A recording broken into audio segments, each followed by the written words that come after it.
Ladies and gentlemen, hey, hi, how you doing? Welcome back to the channel. Thank you so much for stopping by. With the major Warzone integration coming up here with Season 1, we're obviously going to see a massive game-changing update to Warzone at its core with all the new MW3-based content and gameplay updates. We're talking the Urzikstan map, the MW3 movement, and of course, all of the new Modern Warfare 3 weapons. And with this integration, I wanted to go ahead and preview some of the main things you may want to keep your eyes on for day one. What weapons do you want to level up first? What things do you want to have ready so that right away you have a chance to compete with some of the best options? So as we get into it today, if you guys enjoy the video, if you find it helpful, let me know by dropping a like on it. Let's try and aim for 1,500 likes on this one. And if you are new here or you simply haven't subscribed yet, let's change that, because every single day I got you covered with all things going on between Modern Warfare 3 and Warzone, whether it's news, updates, patch notes, meta breakdowns, it's all right here. So feel free to hit that subscribe button and turn on those post notifications. Now initially here, it is important to note that already this year, even with Modern Warfare 3, we've seen some weapon updates go live that change things around. We know more weapon updates are on the horizon,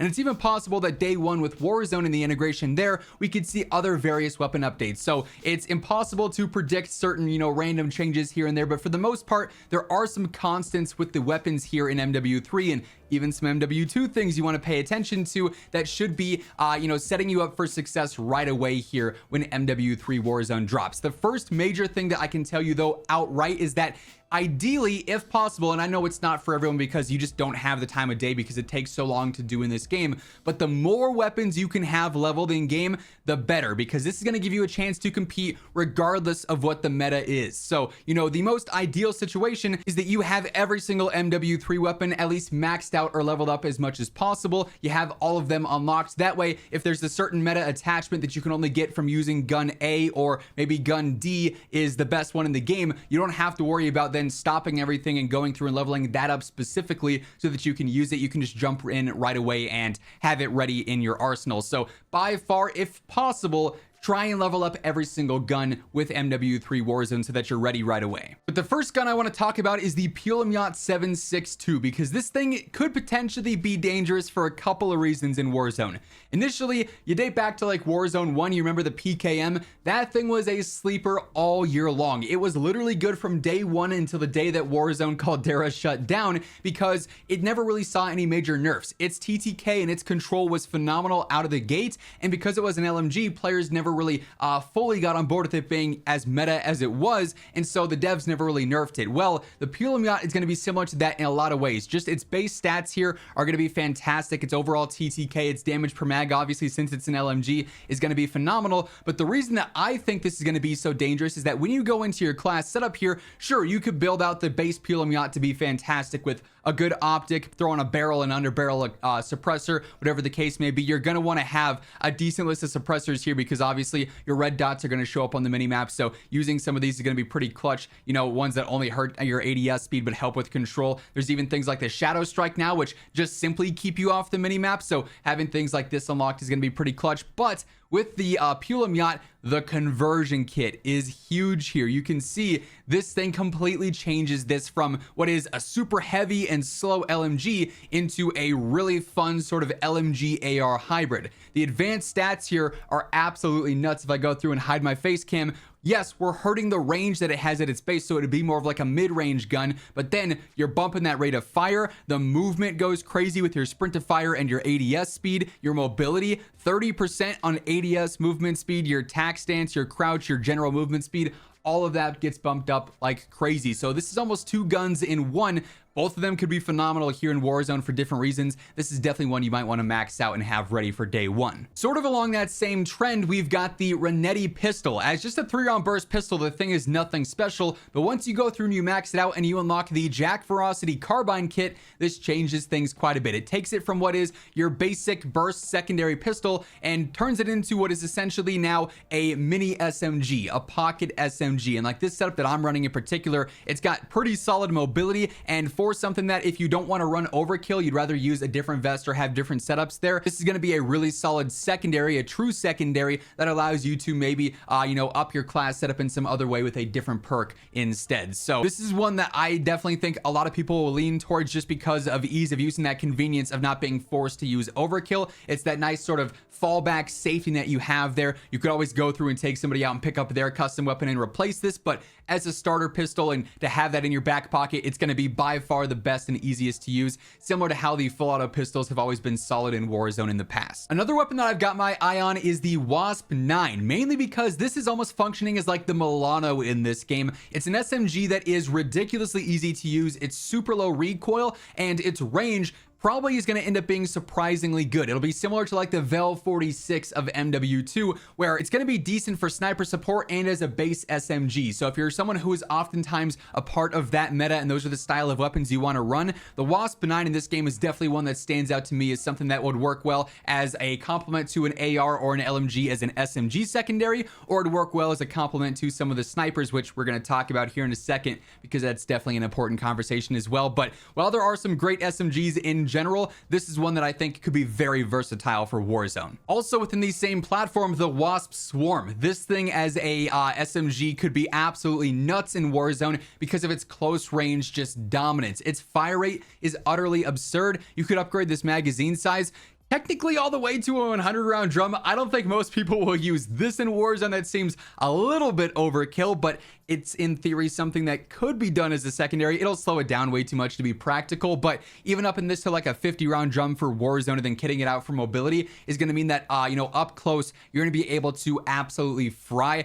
very similar to some of the other main meta SMGs that we've had in the past. I get heavy like Marco vibes from this in a sense. This could be a really good backup for your AR or your LMG as that close range option for sure. Hey everyone, Gamer Advantage is currently doing a massive holiday sale this week all the way through the 27th, in which everything on the site is going to be 25% off. However, if you use code IMMORTAL at checkout, you actually get an extra 10% discount on top of that. Some select items will even have larger discounts on certain days. So if you're looking to grab a pair of frames, there literally has never been a better time than now. Check out the link down in the description below if you're interested. Now, the MTZ is a weapon that I think in general is going to be an extremely versatile rifle. This thing already in multiplayer is proving to be great if you want to go all in on mobility and, use a short barrel, use a laser, use a stock for better mobility, a rear grip for better ADS speed, and then like a compensator or an underbarrel for control. It's going to be great as like a sniper support style rifle because it's got a really good close range TTK with its fast fire rate. It's very mobile and aggressive for that.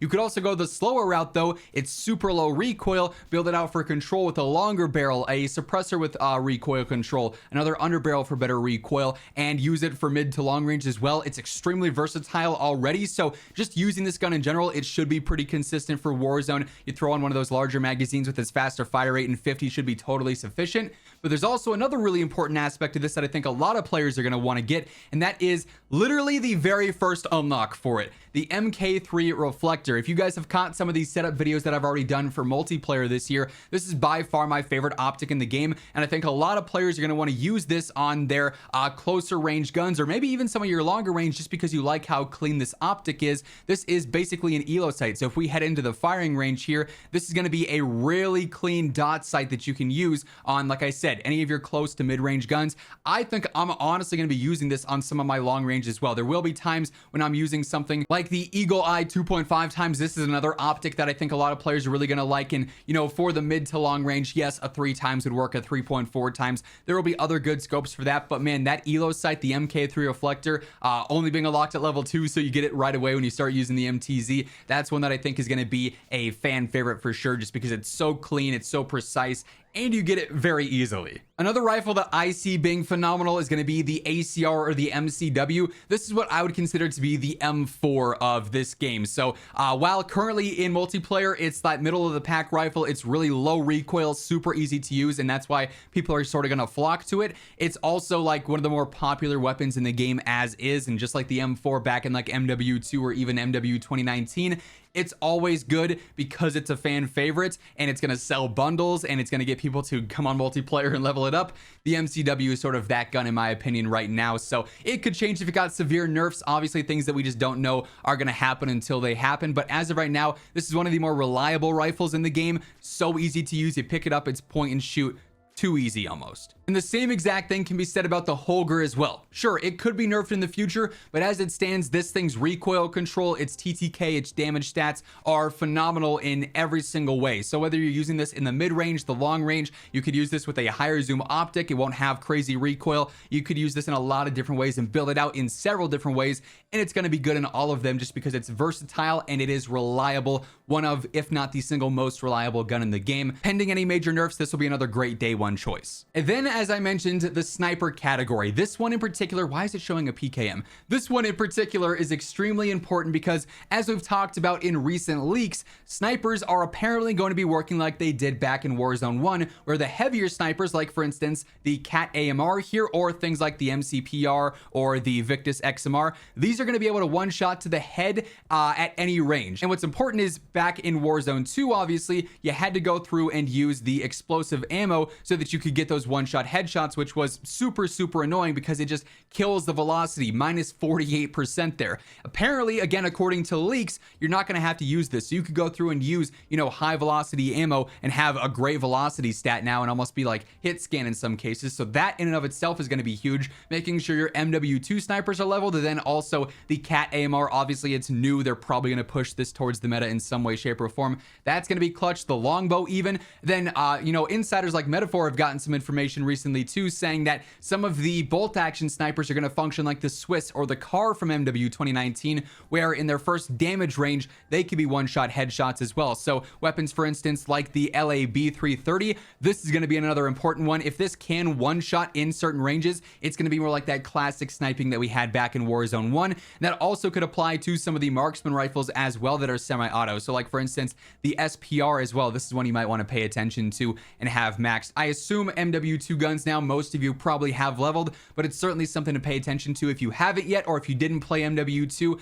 and you're just jumping here in MW3. Snipers this year might actually have a place in the meta again, so definitely important to have these maxed out so that you can compete if they are those crazy one shots, or if the more aggressive snipes are actually back like in Warzone 1. So that being said, as of right now, those are some of the main weapons that I've got my eye on for Warzone. Obviously, if anything changes, I'll do my best to keep you guys in the know, and of course, early on into Warzone MW3 this year, I'll be breaking down the best weapons, the best setups you guys are going to want to be using, so stay tuned for that. Make sure you are subscribed with those noties turned on so you never miss a video, and if you enjoyed this one, do me a favor and drop a like on it on your way out. But once again, thank you so much for tuning in, and until next time, take it easy, have an awesome rest of your day, and I'll catch you later.